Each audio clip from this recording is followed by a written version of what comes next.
Ito na po guys. Ito na po yung finished product natin. Ginisang labong with sardinas with chili garlic sauce. Good morning guys.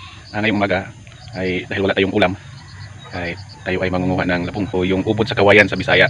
Ito po ay isa sa mga COVID-19 survival tips natin para po tayo ay mabuhay dito sa bukid.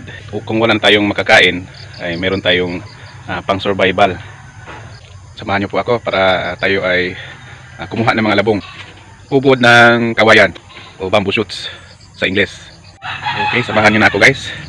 Punta na tayo sa ating kabutungan. Kawayanan pala.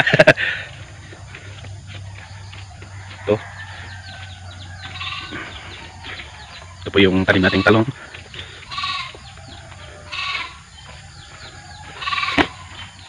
Ito yung puno ng kawayan na ating re-resbakan ngayon. Alam niyo po ba na ang puno ng kawayan ay hindi puno, kundi member po ito ng grass family. Ito yung pinakamataas na uri ng damo sa buong mundo. Ito po guys, oh. Ito po yung mga labong or mga ubod sa Bisaya. Hindi po ito yung kinakain ha. Ito po mga labong, mga ubod. Ito maliliit. Ito makakain pa ito. Maliliit na ubod. Ubod ng sarap talaga. Ito. Kung wala kayong ulam ngayon, maghanap lang kayo ng kawayanan sa inyong lugar. Tiyak na marami kayong makikita na ubod. Ngayong panahon ito, mga June, July, August, September, ito po yung season kung saan maraming ubod ng kawayan. Kaya hindi kayo mahihirapan na maghanap ng mga makakain ngayong panahon ng pandemya.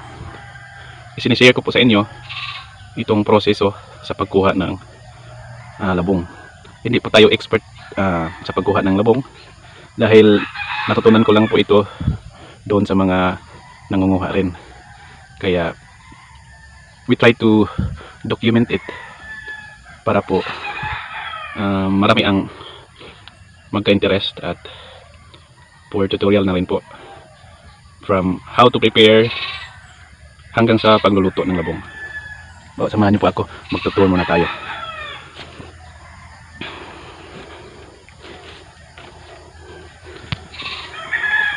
Ang dami walang labong dito. Ito malaki na, hindi na ito makakain. Noong isang buwan hindi ko ito pinagtripan kaya tumubo na nga ganito. Ito hindi na siya pwedeng kainin dahil kawayan na ito. Masisira yung ngipin mo sa pagkain ito. So, mag-ingat po tayo sa ahas. Baka maraming ahas dito sa kawayanan. May din dito ubod. Ganda. Ulam ka na. Uulamin. Actually guys, ngayong taon pa lang ito nakikita kung paano i-prepare dahil palagi kaming bumibili ng ubod, labong ng kawayan, samantalang nandito lang pala sa likod bahay namin yung mismong kawayan, yung mismong ubod. Tamad lang sa paghahanap. Okay, ito po yung mga labong nating kukunin. Ito guys, selfie po tayo sa labong bago po ito kakatain. Itong labong na to ay tamang tama po sa ating ulam mamaya.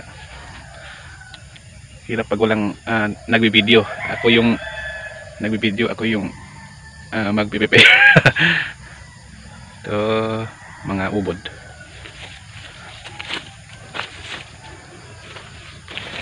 Selfie tayo mga ubod ha. Tamang tama sigurong laki na to.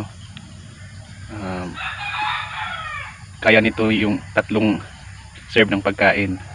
Hindi na tayo magugutom dito. Ito po yung kukunin natin na labong.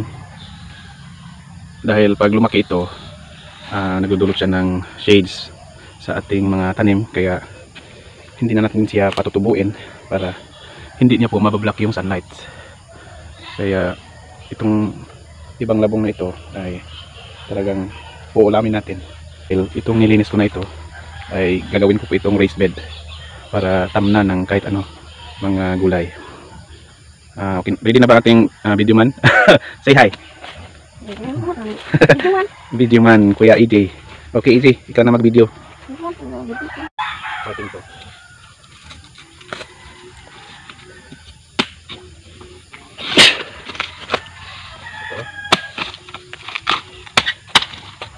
Ito.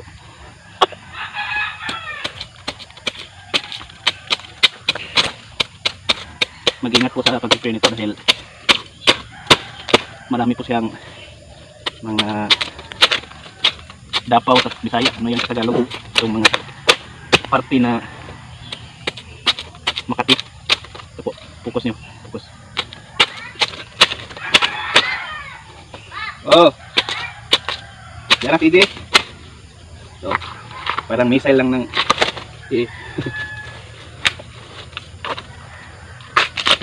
hindi po ito missile mga kaibigan ha.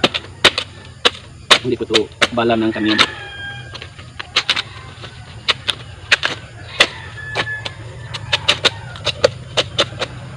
Ano sa ngayon muna ka? Ubod. Sa ubod. Ubod na Yung pang-arap ka na. Saging? Di, saging din. ubod ng kawayan. Butong? Hindi. Ano may unod? Hindi yan. Ito po yung labong.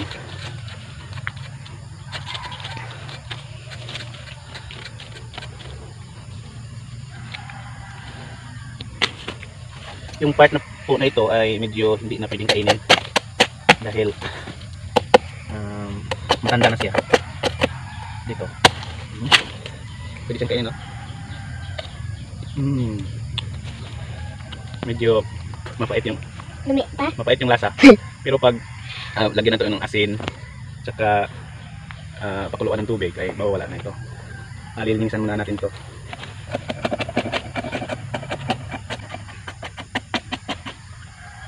Pakita po, medyo mapuro po itong kutsilyo natin.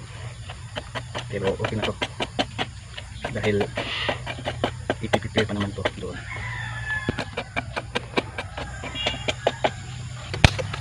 Ito po. Ito sila, bala ng kanyon.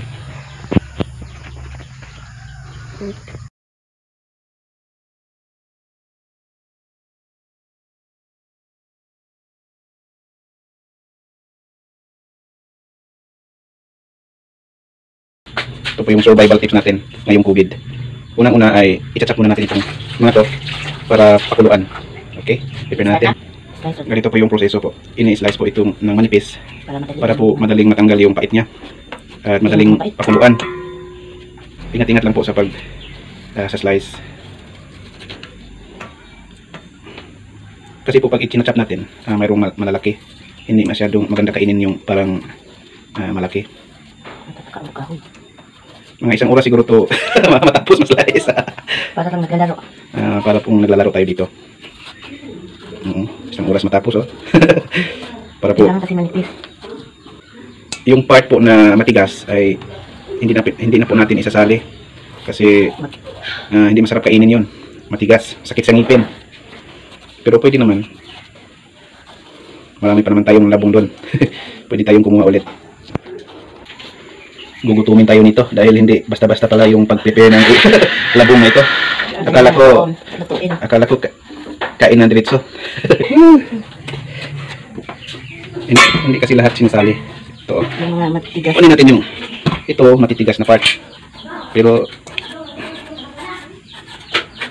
hindi naman masyadong matigas. Pwede na rin kainin. Pero dahil mga sensitive to itong mga kasama ko. Pwede pala itong kainin, pero kami-kami lang naman yung kakain, kaya pinipili namin yung malambot at maninipis. Ito kasi yung part na buko na part medyo matitigas, kaya matigas rin pagkainin, pero okay naman. Okay, malapit na matapos yung ating bala ng kanyon.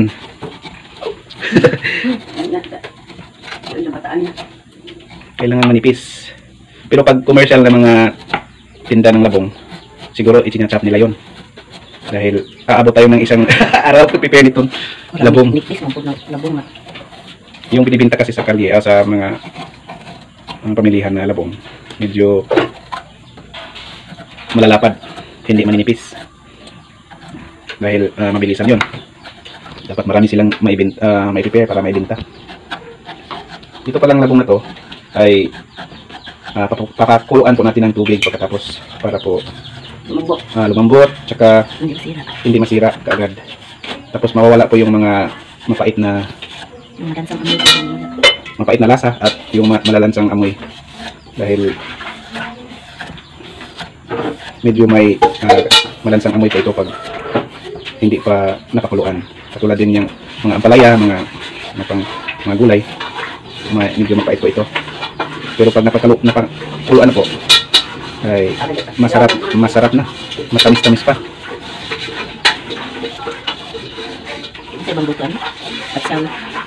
Marami pong paraan sa pagluluto ng labong. Pwede natin kainin ito ng atsal, yung kinilaw na labong. Pwede din salad, yung salad pala. Pwede ring isali sa sardinas, yun yung favorite ko. Yung labong with sardinas. Papakuluan po natin ito ng mga 30 to 45 minutes sa dahan-dahan na apoy. Yung gagamitin po natin apoy ay yung sa mga kahoy, hindi po yung sa gas. Dahil tipid-tipid tayo sa gas dahil COVID ngayon. Marami namang kahoy dito sa paligid, kaya kahoy yung gagamitin natin. Isa na rin tips yun, kahoy ang gamitin pag nasa bukid. Or tipid lang talaga. Almost done. Malapit na. Malapit na matapos yung kanyon natin.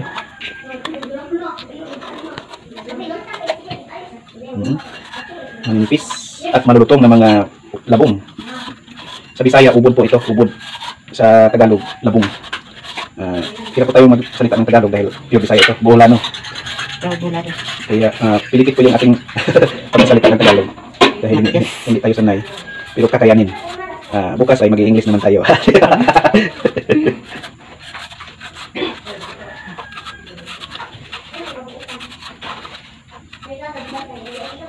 Marami pong uses itong kawayan, kaya hindi dapat natin kakainin lahat.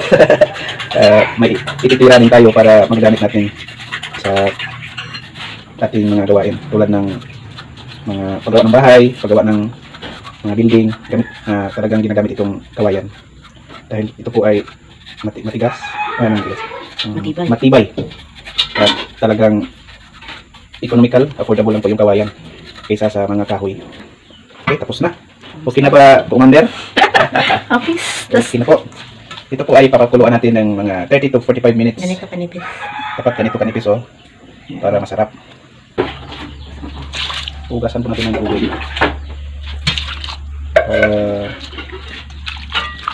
Dapat malinis pa yung ating mga kamay. Malinis po yan. Mga 1 linggo. Puro lang ito bansya. Mawala na iyan. Para mawala po yung kanyang mga residue, mga mapait na lasa. Yung mapuputi, ito yung medyo mapait. Ay, yung kulay na maputi. Ito yung mga residue niya.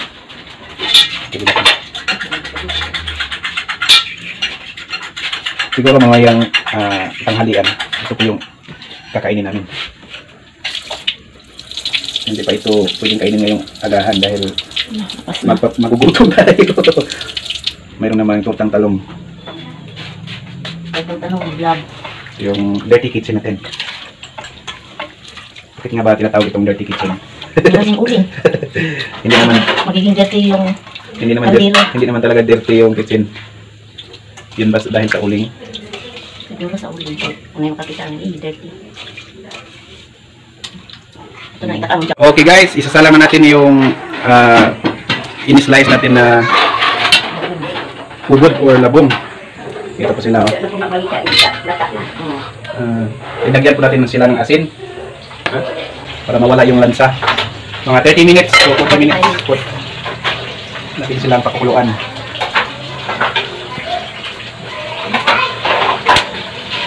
Ito guys, pagkatapos pakuluan ay didiligan po natin sila ng asin. Pigain. Ito po, yung mainit-init pa po ito. Pipigain po natin yung mga pinakuluan na labong para po mawala yung lansa at yung mapapait na lasa matanggal po. Good for 8 persons.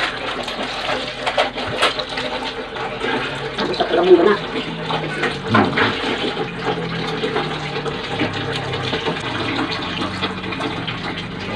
Marami-rami na rin to. Ang lulutuin po natin ngayon ay Labong na may labong na may sardinas. Ito yon, galing sa Relief Goods. Paborito ko to. Ito yung Youngstown Sardines. Meron tayong sibuyas Bombay at ahos. Ito po, garlic po. Ito yung labong natin. Tapos ito yung mga ingredients. Youngstown, sibuyas at ahos. At hahaluan rin natin ng chili garlic sauce. Ito po yung masarap na chili garlic sauce from JD's. Napakasarap. Okay. Una-una ay iinitin natin yung mantika sa kawali. kuya ko. Pag mainit na yung kawali ay lalagyan na natin ng konting mantika. Okay, pag mainit na yung kawali at oil, lalagyan natin yung, igigisa natin yung ahos. Bawang. Ahos, bawang dahil. Yung bawang, igigisa natin yung bawang. Pagkatapos ng bawang, susunod naman yung sibuyas Bombay.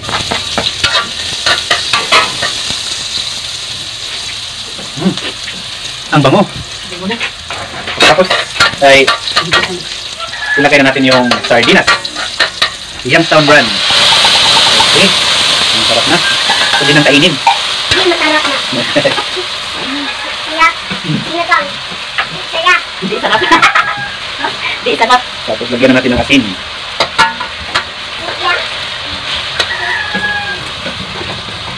At pagkatapos, ang huli ay yung ating labong. Ang bango na. Dahil marami po yung sardinas na nakastock sa atin sa COVID, kaya gagamitin natin para maiba naman. Okay, ready na. Ito na po yung labong natin. Okay, lagyan natin ng dahan-dahan. Kaya kanila. Ano bang tawag sa luto na ito? Ginisang labong with sardinas. Okay. Ginisang ubod with sardinas. Upod yan sa tawag dito sa akin. Ubod ang tawag sa probinsya sa labong. Ubod ng sarap. Ubod ng kawayan. Lagyan na natin ng konting tubig para po hindi masyadong lagyan po natin ng konting JD's chili garlic sauce para mas umanghang. Sarap to pag mahal. Sarap.